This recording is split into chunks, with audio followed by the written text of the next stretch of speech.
Winston, welcome back. Nice to have you with us. You haven't got the dryers a bone on this morning, I see. No, because the weather's turned good. Okay. The weather's been very lousy in the North Island. The South Island has been fantastic, sunny days. But in the North Island, this was done in the North Island, it's been pretty wet and pretty miserable. Okay, so, I want some background. Whose horse is it? What's the horse called? It was a privacy issue. The horse is called Bo, actually. Bo. Same name as my old dog. Dog, yeah. Yeah. Okay, so the horse is called Bo, and it's a mate's horse, is it? It's a mate's horse, and, it's more a mate of my family's horse. Member of my family. But over the years, I got to know him, and it's, how shall I put it? When it's your first rodeo, you don't want a horse. If you're not on your first rodeo, you still want a horse that's not going to buck you off the first chance. Okay, so let's say Bo, like you, is a senior citizen horse. Bo is not a young horse. No. It would be regarded as a pretty good age.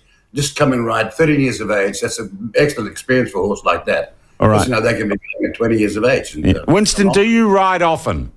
It is not part. I thought you more of a fisherman, more a man of the sea. Are you a regular horse rider? I was a regular horse rider, not just lately because I've been so tied up with events and circumstances. And I've been in hunts and things like that. Everybody will not believe me on that, but that's a fact. I've got witnesses of me in a hunt, never fell off one hurdle and one fence and what have you. Okay. So I used to love it, and I was brought up with horses, and I still would love to do it today. But I can say you've got to have time. Yeah.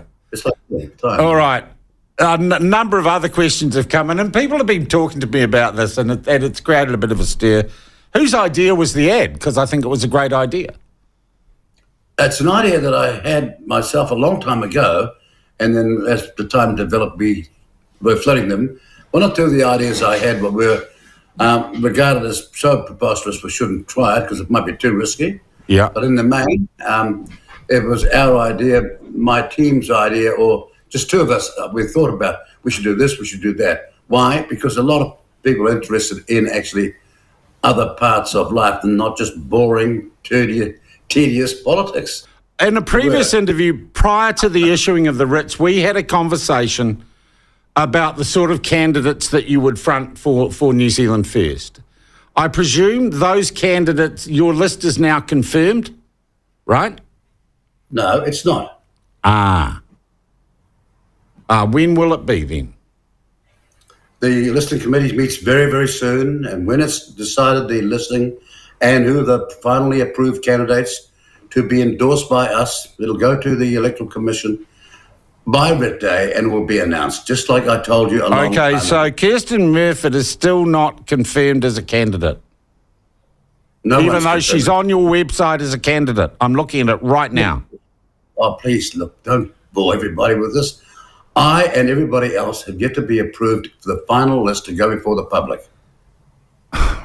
But then why put out, here are our candidates on your website? Because as we all know, it is the final decision that's made by the party at the very end. Some parties put their lists out early, some put their list out late. We've always put our list out over 30 years like this, and we're not changing. And okay. We've had the system all this time. The polls have been interesting, and they do suggest, as things go on, that, and I know it's pointless speculating on this, but I'm just interested in your views on it. Luxon hasn't said whether he's going with you or not, and I suspect he's showing wisdom beyond his political years. It does look, strangely enough, Winston, like you might be in a position to have more negotiating power or more influence post-election than a lot of people thought. It's not like you can be New Zealand First on the numbers we're seeing now can necessarily be cut out of the action. You must be quite satisfied watching this unfold. Well, you could ask me whether I feel that way or not, but, I have to tell you, I'm seriously disappointed in this country because we're one of the great democracies, only 8 that have been around since 1854. The Maori voting happened in 1867, and women voted in 1890. So we're one of the most comprehensive democracies, only 8 in the world. And yet we've got a media that I think in this country, the mainstream media is a disgrace. And the miscasting and the imaging of people is also repellent. And they spend all their time, and some have joined them saying, why don't you rule them out? Why don't you rule them out, as though the public don't matter at all? When the public vote, they'll decide this issue. And I'm disgusted by the number of people who think this is a joke, and my answer to them is, well, I got news for you, and it's all bad.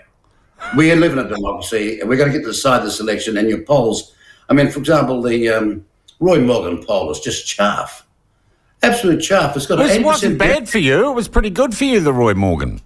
Well, it doesn't matter. It's got an 8% variables in some parties' results, and that's repugnant in a first world democracy. So in the end, I went out and we've done the right thing. We've gone out and we've packed the halls. We had the biggest meeting in Morrinsville, according to the locals reporters, she's ever seen. Just yesterday. Now, meanwhile, others are all over the headlines doing nothing. Going to the opening of an envelope. It's all in the Herald. Going to the opening of an envelope in the Morrinsville Hall, packed up in Heartland, New Zealand. Nobody cares anymore. So I'm delighted with the connection with the people, because I think they're going to bring us home big time.